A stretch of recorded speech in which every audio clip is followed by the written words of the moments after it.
Hello and welcome to this video, the second part of how to get an A star in Sociology, Paper 1, Part 2. We're going to be looking at how to tackle the pesky methods in context questions. So for this paper, as we've already covered in the previous video, the 4, 6 and 10, we're just going to be dealing with the 20 marks, which is applying an item and evaluating a particular method in relation to an educational theory, and the 10 mark, which is outline 2 parts of a particular research method. So what I really want you to remember is that throughout, when we're dealing with research methods, we're talking about practical, ethical and theoretical issues, but I want you to try and remember these keywords as well: reliability, validity, evidence, representative and theoretical. And then there's some ideas that will go with them. And whenever we're dealing with evaluation, it's these key areas that we'll be looking at to use in our evaluation. So there are 5 characteristics of education for research. We are dealing with particular groups. We're looking at pupils, teachers, parents. So for pupils, it might be their class, their status, or it might be truancy, etc. For teachers, it's labelling in particular. For parents, it's how their attendance or their background means they raise children differently. And we're looking into locations. If we're talking about a field experiment or observation, we're talking about in classrooms or in schools. Now, there are 2 particular types of data that sociologists record. That's primary and secondary data. There are advantages to primary data. It's precise. It's exactly what the sociologist wants. And you're able to capture data changes in time. However, it's costly and time consuming, and of course there are ethical issues regarding it, regarding confidentiality, etc. Secondary data, much cheaper, more readily available, covers large numbers, but it isn't for the sociologist's own needs, nor does it necessarily fit to test a hypothesis. There are 2 types of data that can be collected. We've got quantitative and qualitative. So quantitative data, obviously preferred by positives, numerical statistics, and then there's the advantages there. For qualitative, which is preferred by interpretivists, we've got information in words, particularly from observation. So there are advantages to both and there are disadvantages to both, and we're going to use those in our evaluation points later. And then, of course, there are 2 types of sociologists. Well, broadly speaking anyway, we've got interpretivists who use qualitative methods like observation or interviews, and they're looking for empathetic understanding. They're trying to gain Verstehen. Statistics, though, they argue, might be socially constructed, and individuals are not puppets, is what they argue about positivists. Positivists, they trying to use quantitative methods like surveys, statistics, etc. They are trying to remain objective. They are looking for social facts, they are looking for trends, and they're looking for correlation to prove a particular or to support a particular hypothesis. Interpretivists lack validity and are unscientific is their criticism of interpretivists. They're subjective and they're biased, and they project their own views onto the people that they're observing is their criticism. So again, we can use these points in our evaluation. Now, there are a number of different research methods that you could be asked about. We've got experiments, questionnaires, structured and unstructured interviews. Again, they could be covert or overt, and then structured or participant observations. And you've got a semi-structured observation as well. Then in terms of documents, we've got official statistics, documents like diaries, case studies, ethnographies, and longitudinal studies. Very briefly, this table tries to give you an idea about what they are.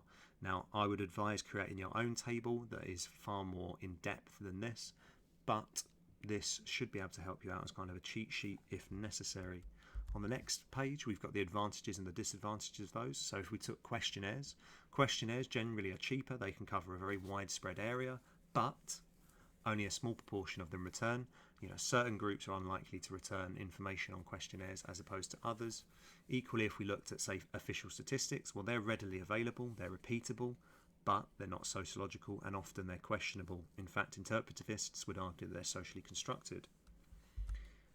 Here's some examples that you can use for education. So we've got experiments, Rosenthal and Jacobson's, the self-fulfilling prophecy.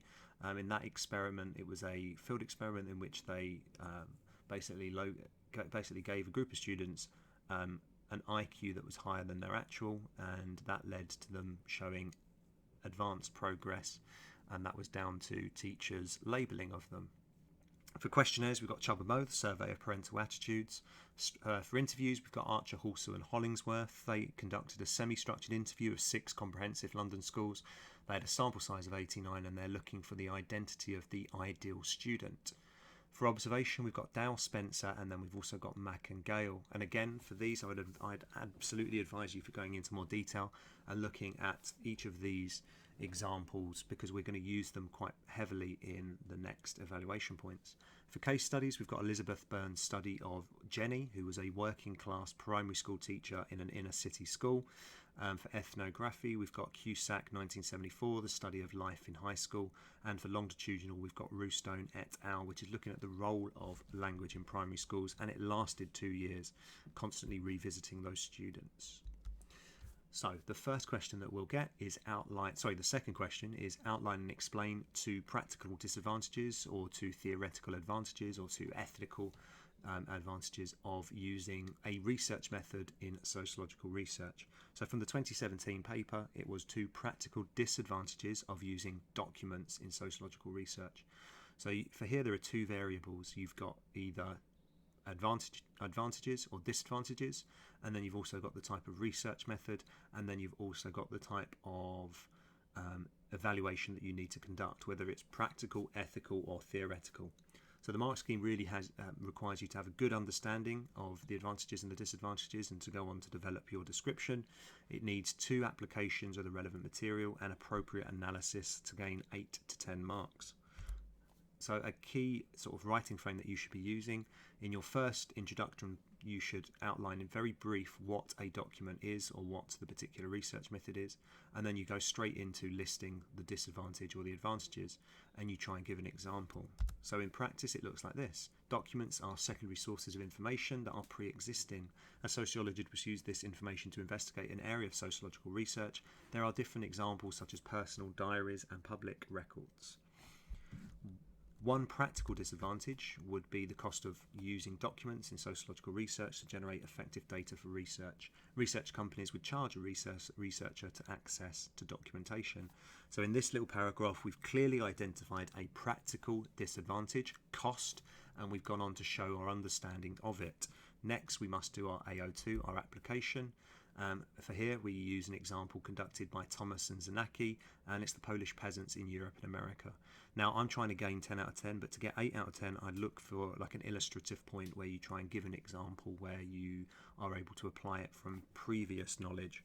You do not need to link this to education, although it is in the education point. So in Thomas and Zanacki, they basically had a series of archives and autobiographies, and they purchased them, but the cost of the researchers, it gave them excellent information that was incredibly valid, but of course they were unable to purchase as many others as they wanted. Now in the second part of it, the researcher could have used other methods such as questionnaires to gain similar data. I would say you need to be evaluating by comparison. So if you were looking at documents in this case, we compared that to other methods such as questionnaires. If we were looking at the advantages of questionnaires, we'd be looking at alternatives as well. And then we go on to say why it's a practical issue. It's a practical issue because the researcher may be limited by budget and thus forced to conduct a smaller scale investigation than they may have wanted, etc., etc. Rinse and repeat for the second practical disadvantage, and there you go, 10 out of 10.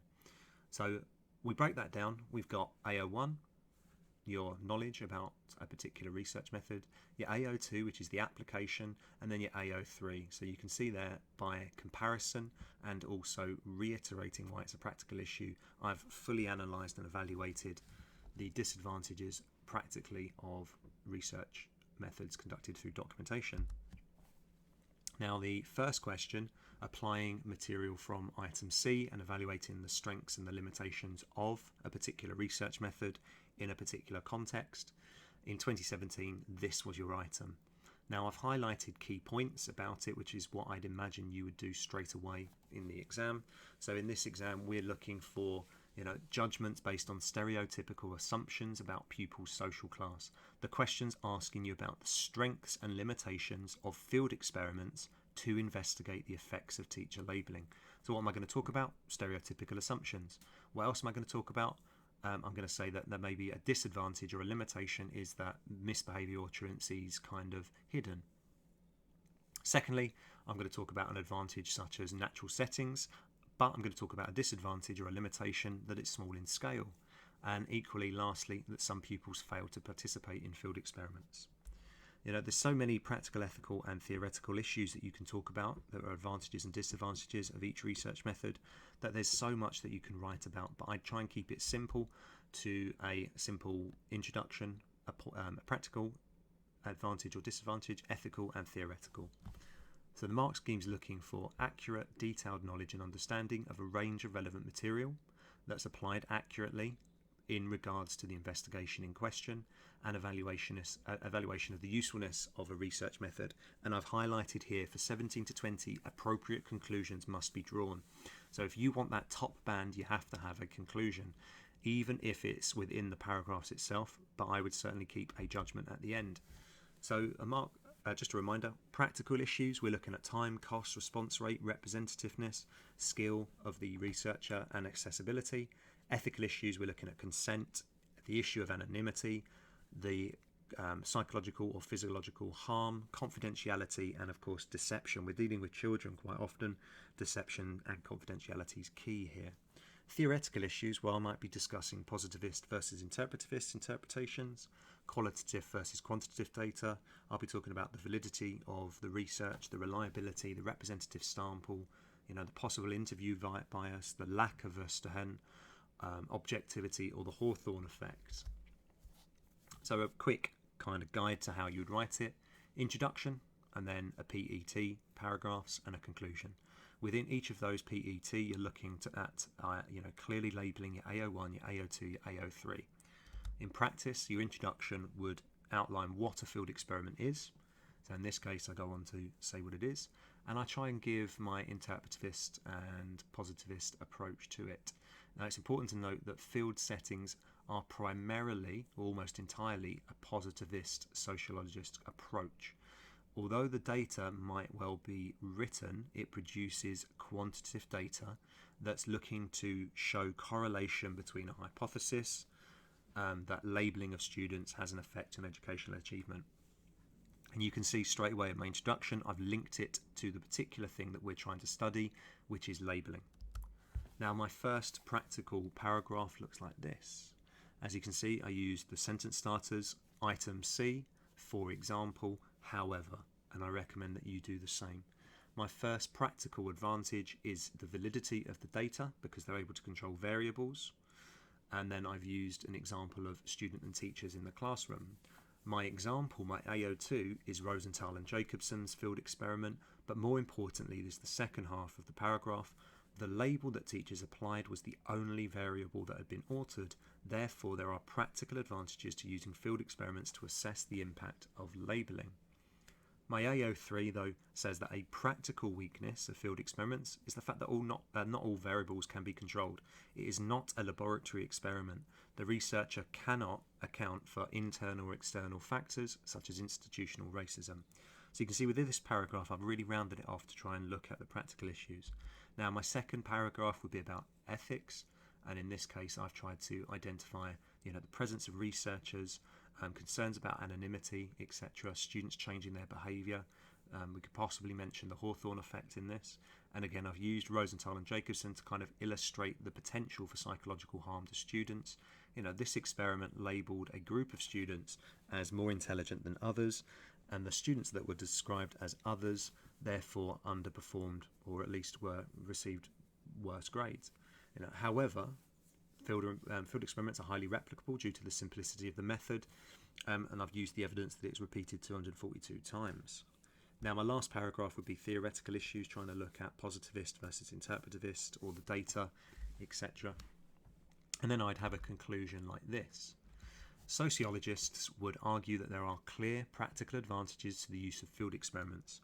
Reiterate what you've just said, retell this kind of story. Try and not introduce anything new, but try and give your judgment that's very clearly sort of substantiated with the previous information.